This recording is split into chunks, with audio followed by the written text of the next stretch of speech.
Welcome to another Spot On chat. I'm Rebecca Monet with Zorakle Profiles. Zorakle provides profiling tools to franchisors and franchise brokers to help facilitate a right fit between a prospective franchisee and a franchise system. So I have back again with me Paula Pizarro. She's a vice president of franchise development at a wonderful concept called PrideStaff. So thanks for joining me once again, Paula. Thank you for having me, Rebecca. It's my pleasure.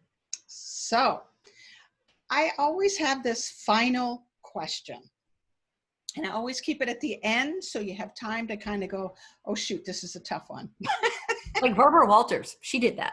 That's right, she did, didn't she? She did. Yeah. The heavy question was at the end, and you know, whatever. But nonetheless, here's my question for you.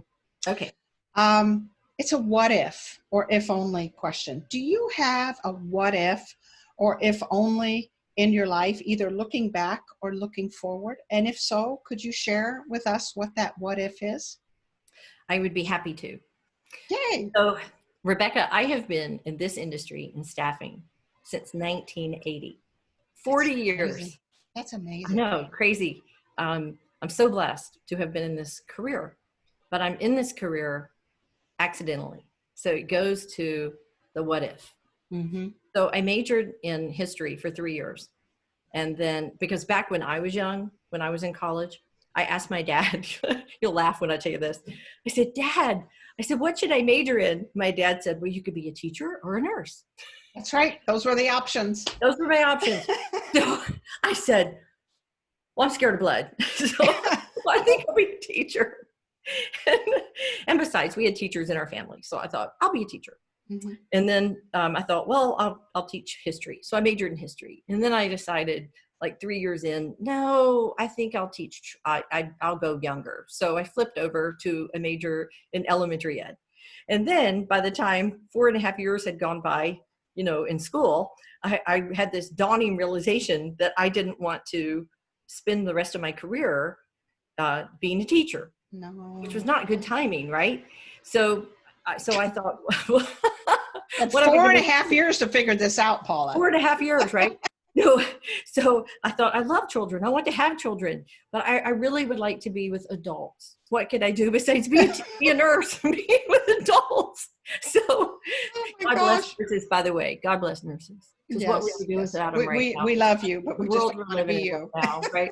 So anyway, so I went to my grandmother, who was a teacher, an English teacher. And I said, I don't want you to be disappointed in me that I've wasted all this time and money and everything. And I said, to not be a teacher. And I just don't know what to do. I don't know. I just can't figure out what I need to do. Could you please help me? And so she said, I think you need to go to a personnel agency. That's what they used to call staffing services. That's right. I remember. Personnel agency. So she said, you need to go to a personnel agency. And she said, they can help you find a job. She said, they're like a grocery store of jobs. And I love that description. Isn't that great? Yeah. And so she said, in fact, I think you would be great if you worked in one.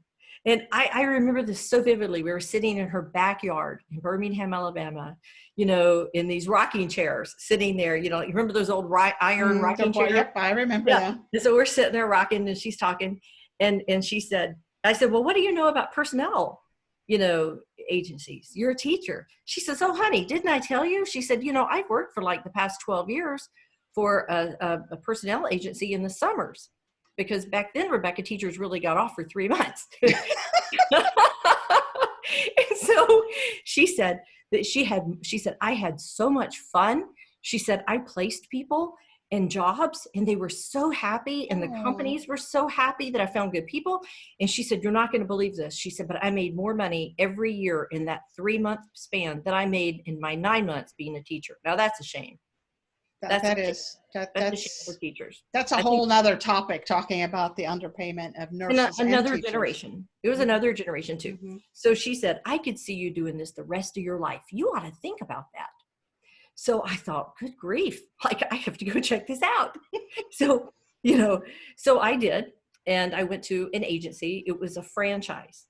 And the franchise that I went to said that they could send me out and they could help me find a job. And they did. They put me out. I was working for a reinsurance company, and I was writing their manuals because of my background, right, in Right. school. So I was writing these manuals. And then I was at church, and I ran into the manager of the franchise. It was a different company that I'm with now. And so she said, I've been thinking about you, and you really ought to come work for us. And I thought, holy cow. My grandmother knew. That's My grandmother amazing. knew, right? So I said, well, I'd like to learn more about that. So she hired me, and I started out as the low man on the totem pole in that franchise. So I was on the phone, and I was dialing, and literally we had a dial phone. Isn't that funny? I remember And those. we typed up all our job orders, and everything was Mm-hmm. on paper, and it was, and you know what, we still made a lot of money. We had a lot of fun. We placed a lot of people. We helped a lot of companies. I did great. I moved on up through the company, and I ended up in their corporate headquarters eventually. And I had different Wow. roles there, and then eventually into franchise development. And so I've been with 3 major franchised staffing companies in my career, in my 40-year career. That's So amazing. I think back to this, and I think, well, first of all, if I didn't go ask the people that are older than me for advice, this is, I think, Mm-hmm. a key thing right now, especially in today's world, because I think a Amen. lot of people view the elderly as disposable, Mm-hmm. and that they're not relevant anymore, Right. right? When in fact, they are our treasures on Mm-hmm. this earth. And so you were telling me about your mom. Your mom's a Yeah. treasure on this earth. Yeah. And so I'm so glad that I went to someone who's older than me, who had my best interests in heart, and told me what I needed to hear and gave me good advice. And And knew you and knew your and gifting and saw in you something that you had not yet seen in yourself. And you being open-minded enough and respectful of your elder said, maybe I should listen to her, you know? So we're a culture in America that adores youth, right? yeah, And other cultures do still have that appreciation and respect for the elders. The European culture is a great example. The Asian culture is a great example. But in America, we're always focused on the young, the new, the different, and the elders yeah, are sort of pushed aside. And it really is sad, because with experience and with age comes wisdom. And wisdom is very different than knowledge, right? You can get knowledge on the internet, but wisdom comes from bumping your head a few times and making some mistakes and from yeah. observation. And that's what those that have been around for a while have, especially if they're also self-reflective, as what you pointed out in our last conversation. I love this. So I'm so glad. And she gave me wonderful advice. And thank the Lord I listened. So, Yes. right? Because I was young. What did I know? Right? But I trusted her. So Mm-hmm. I did. And I've had this wonderful career. Now, the other what if goes along with this. What if I didn't apply with the company I went to work for, where I joined a franchise? What if I had applied at one of the other companies that are the big corporate owned? Yeah. It would have been a very different road, because the big corporate owned recruited kids right out of college and made them the branch manager. Mm-hmm. And they were young and they were green. I look back and I think, oh my gosh, I didn't know a hill of beans, right? When I was 22, 23 years old, I really didn't. I didn't even know what was what. Yeah. So none of us really do at that point. We think we do, but we know a lot more. I think kids at that age know more in some ways than we did. And I think in some ways we knew more than they do. I mean, I think there's, differences in Mm-hmm. the generations. But because I went to a franchise, I wasn't made the branch manager from day No. one. I was the low person on the totem pole. And I had to work my way up. I had to work hard to get to that role. Because if I would have been put in that branch manager job, I would have been the one that was interfacing with customers, and I wouldn't have had any credibility. I wouldn't have had any business acumen yet. And so what I have watched in my career is that a lot of people that are put in that position at that time in their life, they turn over it's kind of they see it as a stepping stone job. Yeah. They get in, they learn what they can, and they jump off to other jobs. Whereas if I might have been that person, I might be somewhere else Sure. today doing something completely different. But I've been so blessed for 40 years to be in staffing, in franchised staffing. And I've watched so many people come along that, you know, I went with in the process of in the beginning where they're like, you know, I don't know, can I do this? I don't know. Yeah, I think I can. I think I can. To, oh my gosh, I can. And then I see them walk across the stage and win a big award at the convention. Oh, Right? that is so. And I'm thinking, I remember when it was, I don't know if I can. I would have missed all that. I would have missed watching hundreds and hundreds of people in my career that I've brought in to be franchisees. To succeed and be able to provide for their families, and also create careers for others so they could live their highest and best life. I wonder, Paula, and this is just kind of off the wall because as a behavioral scientist, I'm always asking crazy questions, that this gift that your grandmother had and seeing something in you, if you have that also with your prospective franchisees, that you can see in them, they're a good fit. They're someone that they're going to take to staffing like duck to water, or this person would do better in a different scenario or a different business altogether. Do you think you have that same innate ability that your grandmother has? You know, I do believe I do. I think part of it is because I came up through the system, and I've worked in all of the roles in the business, the inside sales, the outside sales, managing it, the whole thing. And so I think from that perspective, yes, I do. But I also learned a lot from you. I met you, we've talked about this before, when you were teaching. And so I was listening to the methods that you use and how to evaluate and how to help people to move in the right direction. And that if it's not a good fit for that person, to move them gently into another direction so they can be successful at what they do. Because as a franchisor, we have an obligation. We have a moral obligation, I believe. I agree 100%. Not just a financial obligation, but you know, I have a financial obligation to my company, but I have a moral obligation to my company. But I also have a financial and moral obligation to my candidates. To do what's right by both parties, by the prospective franchisee who's entrusting his future to something he's never done or she's never done, and your wisdom and your experience that says, I believe you can do this based on these factors. You fit really well in our organization. You got the skill sets, et cetera, et cetera. Or I'm really sorry, I don't think you're a good fit. You're a wonderful person, but you're not a good fit.